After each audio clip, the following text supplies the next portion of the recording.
Also breaking, 11 more people have now died from the coronavirus here in Rhode Island. More than 200 new cases, positive cases that is, have also been announced by the Department of Health. However, more than 92,000 people have been tested negative for the disease. Here's where things stand right now. The new deaths bring the total death toll to 479 in Rhode Island. And the number of people currently hospitalized increased by 1 to 272 total. 63 people are in the intensive care unit and 41 are on ventilators. Governor Raimondo also unveiled 4 metrics, which give us a window into how she'll measure when it's safe enough for the state to move to the next reopening phase. The 4 metrics will be monitored over a 1-month period, meaning phase 2 isn't likely to start in Rhode Island until the beginning of June. Eyewitness News politics editor Ted Nesi joins us now live from the State House with what state officials will be watching for. Ted? Hi, Mike. Hi, Shannon. Well, the governor had previously suggested to reporters she might move into phase 2 as soon as next weekend, but today she walked that back. And it is going to be changing goalpost.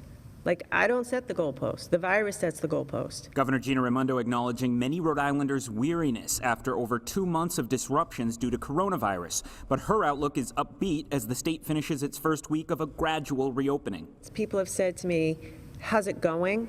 It's going well. It's going well because, by and large, Rhode Islanders are following the rules. So when will she move to the next phase of her 3-phase reopening plan? The governor's office released this graphic showing the 4 metrics she'll use to decide.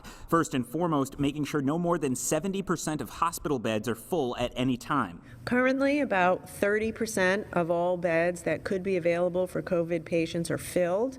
That's about 20% in the ICU. That's great news. It means we have the capacity. Also on the list, the daily number of new hospitalizations, the rate of spread of new infections, and how fast hospitalizations are doubling. Phase 1 likely to last the rest of this month. I look forward to moving to phase 2, right? We started phase 1 and May 8th. I want to get to phase 2 very early in June. And then hopefully, knock on wood, very early in July, we'd be moving on to phase 3. The governor says her approach is to move slowly and wait long enough between changes to see how the virus responds. Do you plan to keep the 5 or fewer social gatherings rule for all of phase 1, or could That's the plan. Okay, so for now the plan is 5 until you go to phase 2. Right, that's the plan. And the governor also had some disappointing news today for beachgoers. While the governors of New York, New Jersey, Connecticut have all said they hope to have their beaches back open on Memorial Day weekend, the governor said the earliest she could see the beaches opening in Rhode Island is the final weekend in May. Coming up new at 5:30, hear what the governor had to say about high school graduations this year. Live at the State House, Ted Nesi, Eyewitness News. Eyewitness News politics editor Ted Nesi is live at the State House with what state officials are saying about high school graduation ceremonies. Hi, Ted. Hi, Mike. That is a question that a lot of our viewers have been sending in through the 12 Responds program that we've been running. And they're basically asking, is there any way to have an in-person high school graduation this year? And is the Rhode Island Department of Education being clear enough about the options? So we put that question to the governor today. Could school districts have one if they had appropriate social? What's your general statement to parents and students wondering? Yeah, so the reason that this is so difficult is because it's a changing picture, and it's really hard to give guidance around what I think might be okay a month from now. Listen, I'm just trying to do the best that I can to give the best guidance that I can. People are asking me, should I cancel my wedding in July if it was a 50-person wedding?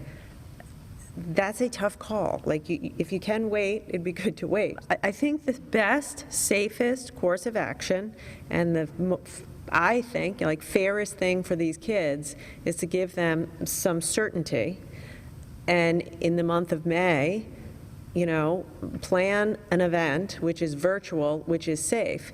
It doesn't mean that over the summer there might not also be some kind of a follow-up that's available outside in small numbers. That could be possible. Well, I've seen a lot of creative solutions, and we will embrace those creative solutions. If what you're saying is that RIDE needs to work more closely with these school districts to do a better job of providing more creative ideas with graduation, I will take that back and I can act on that. Is RIDE calling the shots, or is it the Department of Health? They follow the guidance of the Department of Health. There was another announcement at the governor's briefing today. She's going to hold a town hall for older Rhode Islanders who have been uniquely affected by this crisis. That's going to take place on Facebook next Thursday at 11 a.m. Live at the State House, Ted Nesi, Eyewitness News.